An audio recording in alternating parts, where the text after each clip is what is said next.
So I'd like to welcome everyone to the Raider Critique. Now, normally I would be coming at you guys with a video for a pregame video for Week 15. That happens to be coming up, but with the Raiders staying in the news the way they have all week long, well, obviously I have to come out with a video and talk about the things that have gone down. So why don't we hit the intro, and why don't we go ahead and get this episode started.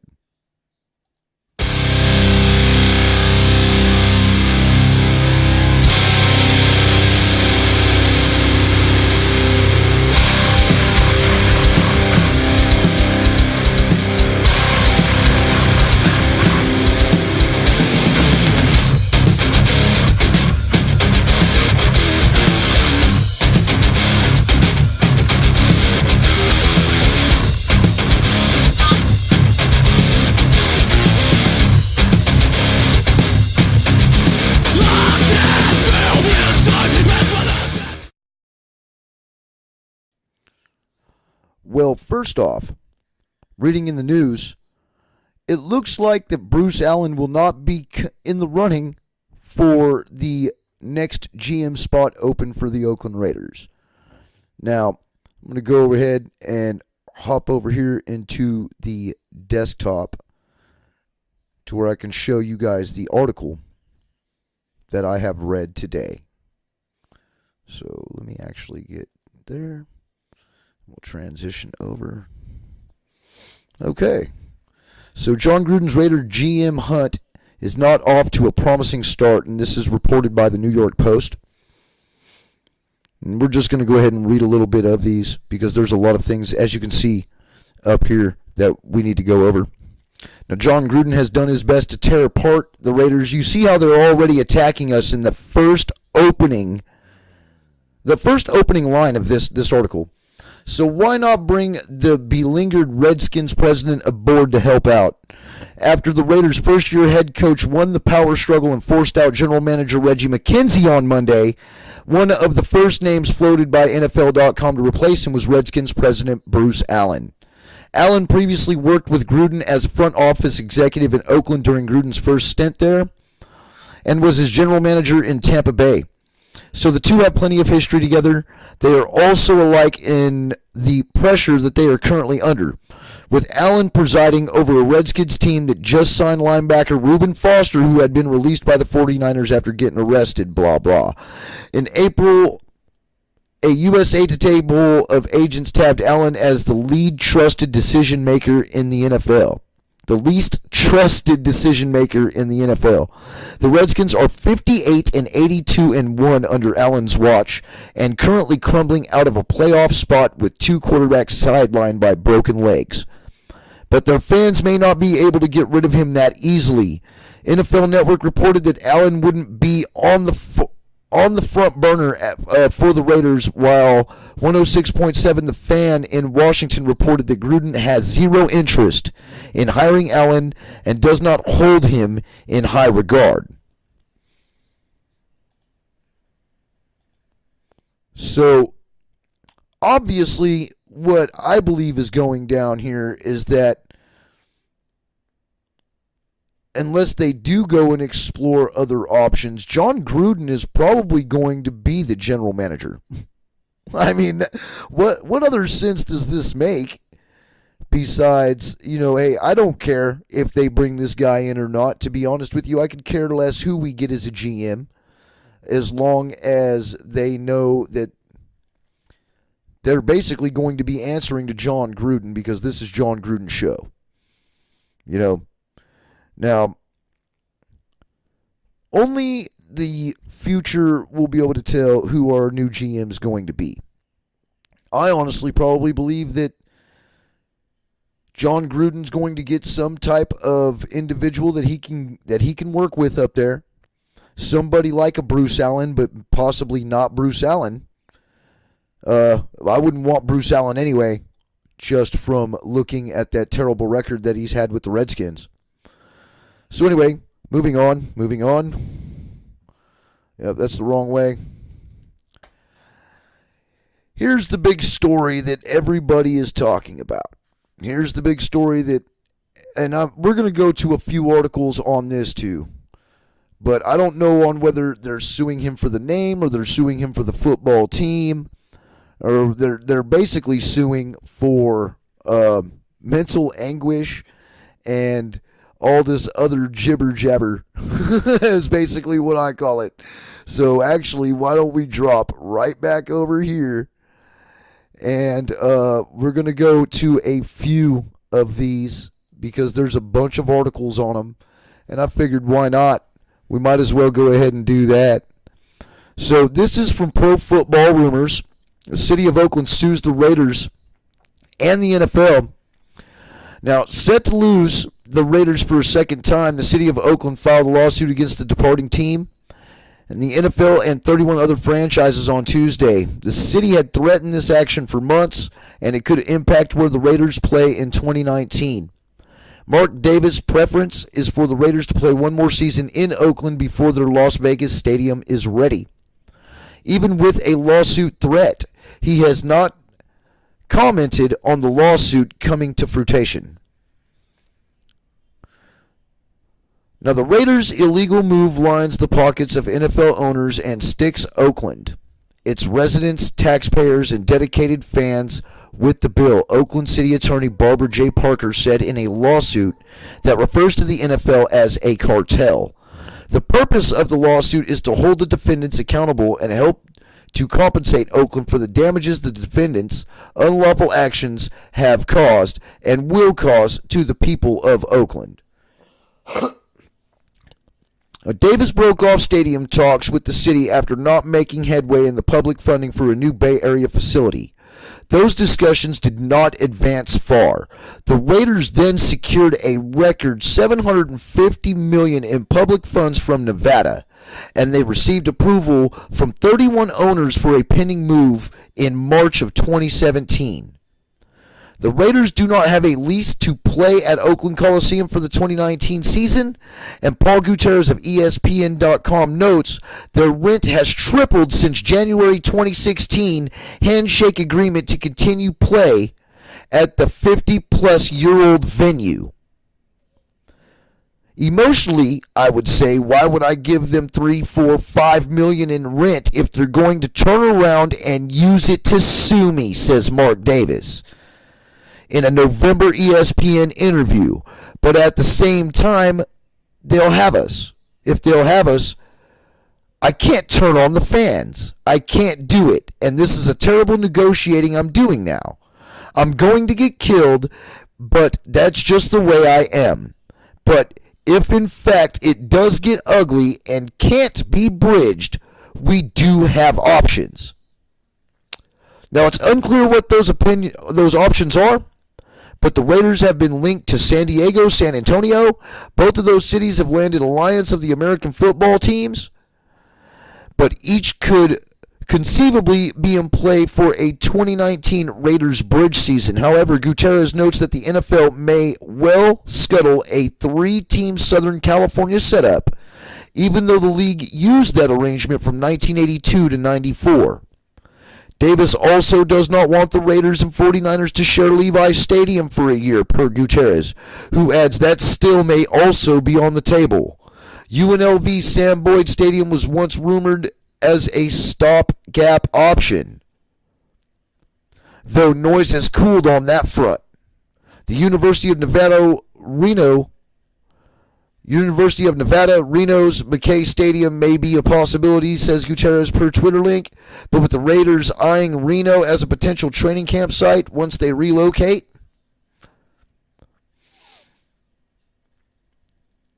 So you got that one there. And then we have this one here, which is basically going to tell us the same thing. Here we go. The city of Oakland has been threatening to file a lawsuit, antitrust lawsuit, against the Raiders in the NFL for a few months now. So it's basically the same thing all the way down. So, yeah, this is like almost word for word. So It would be easiest for him to just renew his lease in Oakland Alameda County Coliseum for 2019 and then come 2020, moving to the new team stadium that's currently being built in Las Vegas. But his pride could have him sticking to his guns and sticking it to the city of Oakland for daring to sue him and the NFL and pull up stakes after this season. Now, should he do so, the Raiders would play their final game at Oakland on Christmas Eve against the Broncos. And come the new year, they will be officially in the market for a temporary home. Now, they're also going to talk about Sam Boyd Stadium where UNLV plays its games. It's said to be a non-starter. The most likely temporary home would be Qualcomm Stadium in San Diego, where the Chargers played before they left for LA, to share a home with the Rams. So basically, we're going to San Diego, or even the Alamo Dome in San Antonio has been mentioned.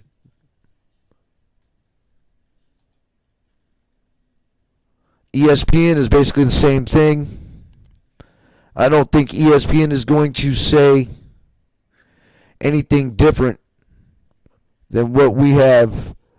The release stated that that by approving the team's move to Las Vegas, the league was boycotting Oakland in the marketplace for hosting a football club and thus violated federal antitrust laws, while the Raiders' move also violated the NFL's own policies for team relocation.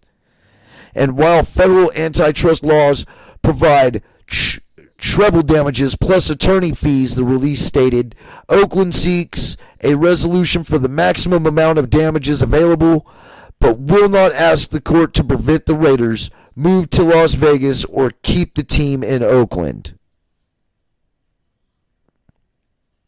Okay, so what you're telling me is that the city of Oakland basically wants to sue the Raiders for the actual money that they're going to be losing by the team not being there. Okay?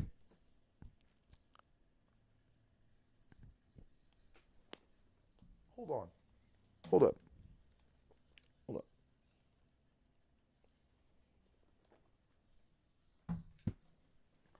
Hold on.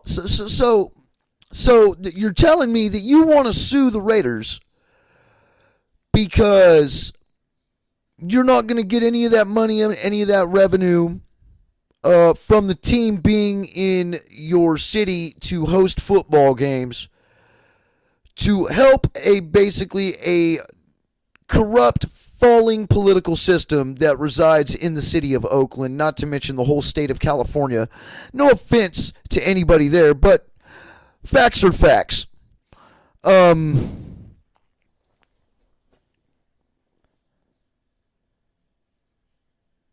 You want to sue the team because you're not going to be able to make any money off of them, but you promised us a brand new stadium in 1995.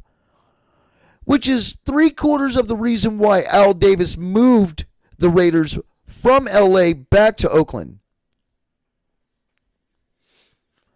You pussyfooted around. I mean, literally, it's 2018. The Oakland political officials have pussyfooted around so long that the Raiders decided to pick up and move. And then at the very last minute, come in with Ronnie Lott and this other organization to try to coax the Raiders into staying in Oakland. Now, I've already done a video about this. I did this back in 2016, I believe. I talked about it. And honestly, do I feel the same way? Yes, I do. I absolutely do feel the same way. I believe that the city of Oakland officials are a bunch of pompous jerks. They have no idea what the hell they're talking about. The team was made promises that were not kept by the city of Oakland. As a matter of fact, we've been housed in O.Co. since 95, and this is the second tenure here in the city of Oakland with very little to no renovations done, except for what they did for the Oakland Athletics. They have always stiffed the Raiders. And the Raiders would bring in countless amounts of dollars for the city of Oakland because we know how us Raider fans are. We show up at the games. We will fill that stadium whether we're losing or whether we're winning. So they're bummed because they're not getting that money now? Motherfucker, you were supposed to build us a brand new stadium. And now you're going to turn around and sue Mark Davis for this because you forced him to leave by not building us a new stadium and appreciating the team the way you should have. Now, a lot of the Oakland fans are pissed. The Oakland City fans are pissed, and I understand that. And this isn't their fault.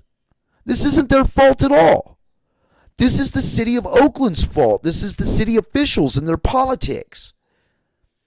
They waited till the very end to even attempt to come up with a deal to even keep the Raiders. Once as soon as they figured out the Raiders were leaving. And that was not after they fucking hiked up the damn rent on them because the Raiders tried to move to LA the season prior.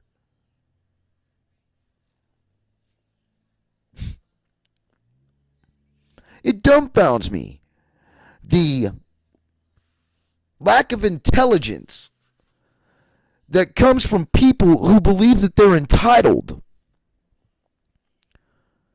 Because I'll be honest with you, the city of Oakland's officials feel like they're entitled to the revenue from the Raiders, even though they don't want to dump any money into the Raiders to make going to a game a more pleasurable experience.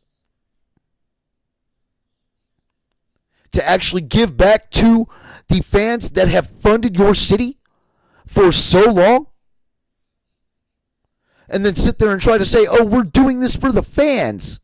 We're doing this because the fans are going to be rejected. No, you didn't care about that 4 or 5 years ago. You didn't care about that when you were jacking up the rent every single solitary year, triple the price of what it was to Mark Davis. You weren't thinking about that. It's because you knew that Mark wasn't going to go anywhere, and because his heart was so big that he loved the fans so much in Oakland that he would not do that to them. Now, for one, you're hardly ever going to hear me take up for Mark Davis because, look, check it out, man. When Twitter first was like getting real big and he wasn't even the damn owner yet, I used to tweet this dude. I'm on the bench now. All right, he won't let me tweet him. As a matter of fact, I believe he's done deactivated his Twitter, but if he was to reactivate it, I would be on the block list. All right, so no, he is not my favorite person, and he probably never will be my favorite person, but I do understand that this is Al's son. All right, and there even if it's a little bit, there is still a little bit of Al in him, which gives me faith that this team is going to be just fine. And I hope he wins. I hope he wins this lawsuit. And I hope he turns right around and countersues the shit out of the city of Oakland, putting them in huger shams than what they're already in. Because this is absolutely asinine. They should not be able to sue for this. And what are they going to do? They know that it's... As soon as everything gets brought up, any judge with any type of half a brain cell is going to be like, nope, City of Oakland was trying to fuck you the whole time. We're going to side with Mark Davis. And that's exactly the next time I talk about this situation or anything that has to do with this situation, that will be what the hell I'm reporting. And I'm pretty sure of it.